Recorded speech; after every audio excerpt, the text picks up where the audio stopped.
class. This is the first video in a series about part 3 of Grid World. The first slide we have here is a diagram that basically shows the 3 major components of the Grid World case study and how they the relationships that they have with each other. So we have the location class is used by the grid interface, and the actor class uses both the location class and the grid interface. The bounded grid and unbounded grid both implement that grid interface, and then the bug, flower, and rock classes all extend the actor classes.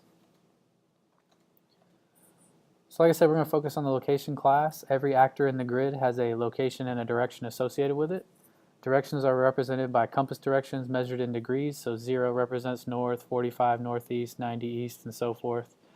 Each location has a row and a column associated with it, and notice that the row numbers will increase as you move south in the grid, and the column numbers will increase as you move east in the grid.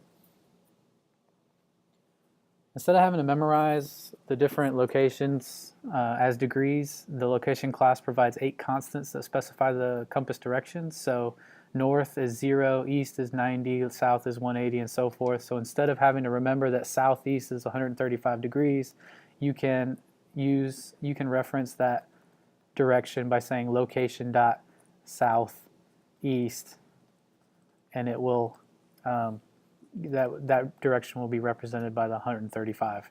It's like I said, instead of having to memorize that.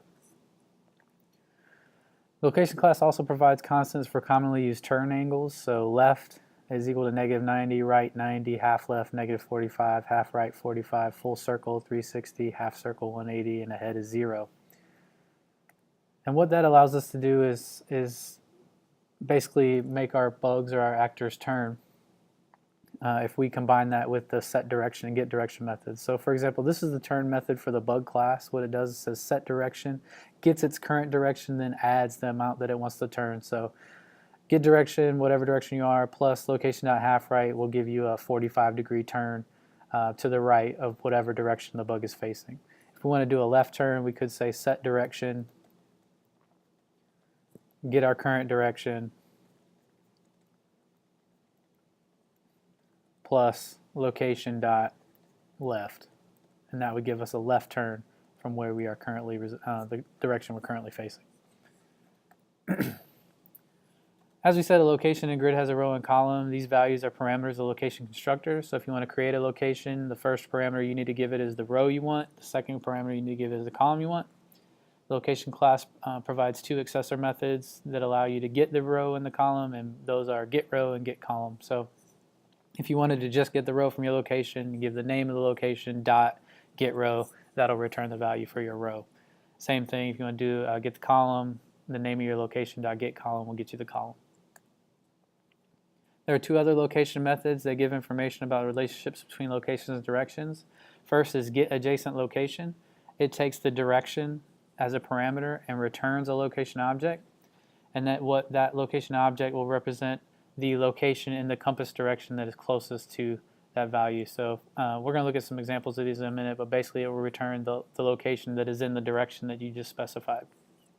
There's also get direction toward some location. So if your bug is trying to get to some target location, what this method will do is return the turn you want to make to get you to that, or it gives you, the direction of the location that you're trying to get to. And like I said, we'll see an example of these in just a sec. So for example, assume you have a statement below. So location 1 is represented by location 57. So notice we already have our bug over here. And we have location loc2 equals location 1 dot get adjacent location location dot west. So we want to look at what's the current value of location 2. Well, the direction is to the west, so that would be this spot right here is the location we're referring to. And as you see, that has row value 5 and column value 6. So location 2 refers to the location with row value 5 and column 6. So we're going to find out what is location 3. So location that is equal to location 1 dot get adjacent location location dot northeast. So basically this is finding the location that is in the northeast direction from the bug. So that would be this spot here, would be in the northeast spot. And notice that is row 4 and column 8. So location 3 would now refer to the location with row 4 in column 8. And last example, we're going to do the get direction toward the location 6, 8. So 6, 8 would be this spot here. So you can see that's in the southeast direction. So direction, when we call this method, would be equal to location dot southeast, which would also be equal to, remember this is 0, 45, 90, 135. So that's an example of how the get adjacent location, get direction toward methods work. The location class also defines the equals method. So if we run a location dot equals some other location, that's going to return true if those two locations have the same row and column values, basically if the two locations are the same, and that method is going to return false otherwise. The location class also implements the comparable interface, which basically defines the compare to method. So this gives you a way to compare two location objects. So what happens is if we call this, this is going to return a location.compareToOther is going to return a negative integer if location has a smaller row coordinate than other. It'll also return a negative integer if they have the same row and the column number of location is less than other, the parameter. This method compare to is going to return a 0 if the two locations are the same, meaning they have the same row and the same column value. Otherwise, it's going to return a positive integer. So that's kind of overview of the location class. Now I'd like you to go to my website, www.mathwithmrwood.com.